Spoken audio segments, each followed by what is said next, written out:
This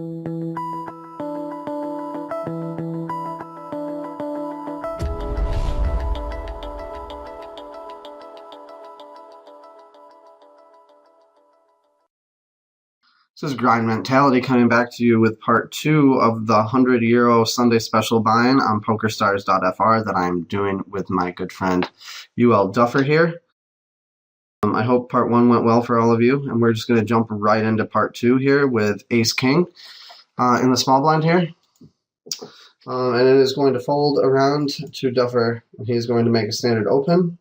Yeah, well, some people might say standard open. I mean, obviously we're opening Ace-King here, but we make it almost 3 times the big blind.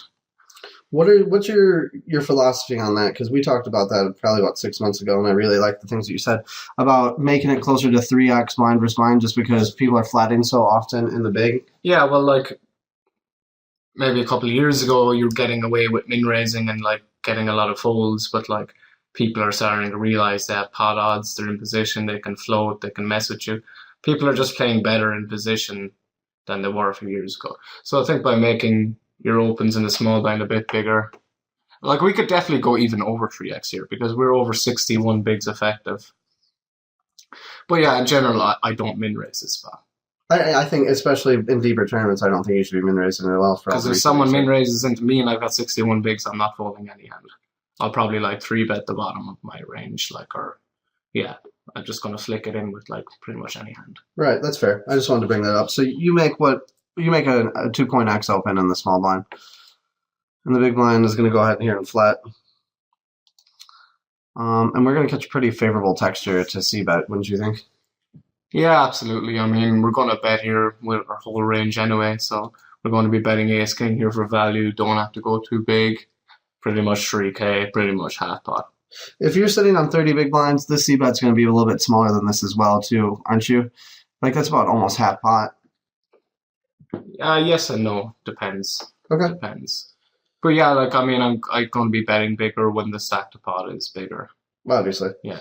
So go ahead. You decide to continue, and the big blind's going to go ahead and flat right behind you.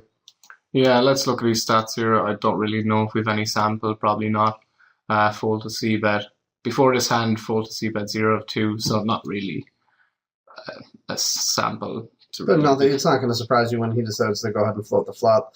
You catch a pretty favorable turn card for yourself here. What's your thought process here? Yeah, well, I feel like we're going to we have the best hand a lot of the time with Ace-King here, and I think we definitely have to be betting. We can get value from a lot of hands, some ace highs, 7x of course, and just some random floats that have 1 diamond in their hand. Sure. So we definitely have to be betting this turn. And we can go quite big here, at least half pot. We're quite deep, so I actually don't mind going pretty big here, like 7-8K. I probably don't go that big, I don't remember.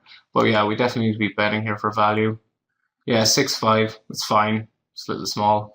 What's your plan here now? If he decides to raise the turn, are you going to go ahead and go with this? Is it more of a read-dependent kind of thing? Yeah, well, like, you should always have a plan, but sometimes you don't. I mean, like, because sometimes you just don't expect him to raise this turn ever. Like, I think if he's a flush, he's probably just going to call. So if he raises this turn, we'll reevaluate, but I'll be very surprised.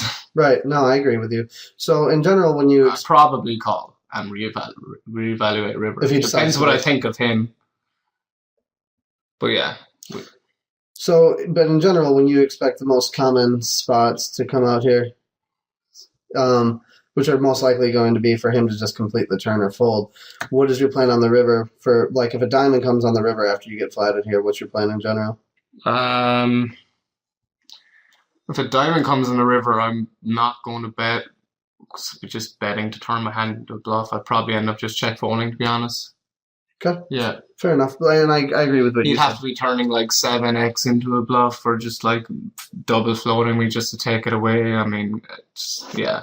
So it's not very likely. No, diamond I'm going to check fold. On a brick I'm going to bet for value. Yeah. That's the general plan. So go ahead. So the river is... Oh yeah, it was another 7. Oops. It's okay. Spoiler alert. Spoiler alert. So when the other 7 comes here, you're still pretty secure with you having the best hand here, correct? Yeah, I mean, I still think I have pretty much the nuts here, blind on blind with king, ace kicker. And yeah, I guess the question now is just the bet sizing.